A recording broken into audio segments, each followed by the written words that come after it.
السلام علیکم ورحمۃ اللہ وبرکاتہ نحمدہ ونصلی علی رسولہ الکریم اما بعد فاعوذ باللہ من الشیطان الرجیم رب اشرح لی صدری ویسر لی امری واحلل عقدۃ من لسانی یفقہوا قولی۔ الحمدللہ، رمضان کا برکت والا مہینہ شروع ہو گیا ہے۔ آج رمضان کی پہلی رات ہے۔ اللہ تعالیٰ کا بہت بڑا احسان ہے، اللہ کا شکر ہے کہ اللہ تعالیٰ نے ہماری زندگیوں میں پھر سے اس مہینے کو لایا۔ اللہ سے دعا ہے کہ اللہ تعالیٰ اس مہینے کی جو اصل مقصد ہے وہ ہم حاصل کر پائیں، اور میری طرف سے میرے سب جو بھی دیکھتے ہیں ان سب کو رمضان کی بہت مبارکباد، اور اللہ تعالیٰ آپ سب کی جائز دعاؤں کو قبول کرے۔ ایک حدیث صحیح بخاری کی، جس میں نبی صلی اللہ علیہ وسلم فرماتے ہیں کہ جس نے رمضان کے روزے اس نیت سے رکھے، پورے ایمان اور ثواب کی نیت سے رکھے، تو اس کے سارے پچھلے گناہ معاف کر دیے جاتے ہیں۔ سبحان اللہ۔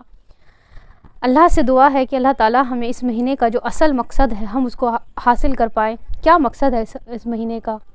تقوی، یعنی پرہیزگاری، اللہ سے تقوی۔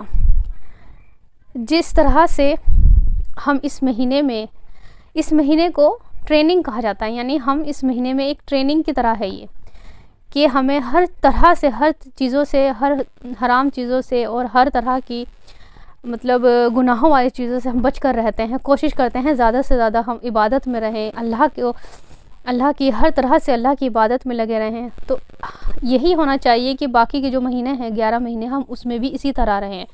جس طرح سے ہم پرہیز کرتے ہیں اس مہینے میں ہر طرح کا، اسی طرح سے ہم اپنے باقی مہینوں میں بھی اللہ تعالیٰ ہم اسی طرح کر پائیں۔ تو یہ اس کا اصل مقصد ہے جو ہمیں حاصل کرنا چاہیے۔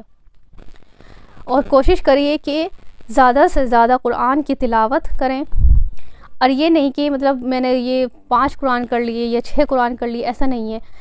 جتنا آپ سے ہو سکے آپ اتنا پڑھیں۔ کوشش کریے کہ زیادہ سے زیادہ پڑھیں، اور اگر یہ بھی کوشش کریے کہ معنوں کے ساتھ اس کو ہم پڑھیں، کیونکہ قرآن کا جو اصل مقصد ہے عمل کرنا ہے اس پر۔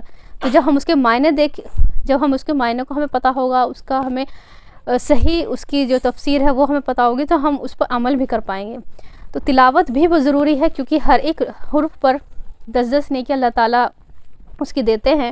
تلاوت بھی کرنی ہے، اور ہو سکے تو کم سے کم 2-3 قرآن تو کوشش کریے کہ ہو جائیں۔ قرآن کی تلاوت، کیونکہ یہ قرآن کا مہینہ ہے، قرآن اس مہینے میں نازل ہوا ہے، تو اس کی تلاوت کرنا تو بہت ضروری ہے، اور اللہ تعالیٰ اس کا ثواب بھی بہت دیتا ہے۔ تو آپ سب کو اس مہینے کی بہت مبارکباد، اور آپ سب اپنی دعاؤں میں ہر مسلمان کو یاد رکھیے۔ دنیا میں جہاں بھی مسلمان ہیں ان سب کے لیے دعا کیجیے، جہاں بھی مسلمان پریشان ہیں، ہر طرح سے جو بھی اذیت میں ہیں ان کو اللہ تعالیٰ اپنی حفاظت میں رکھے۔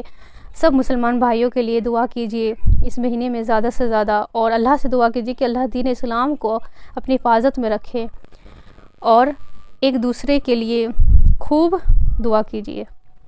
السلام علیکم ورحمۃ اللہ وبرکاتہ۔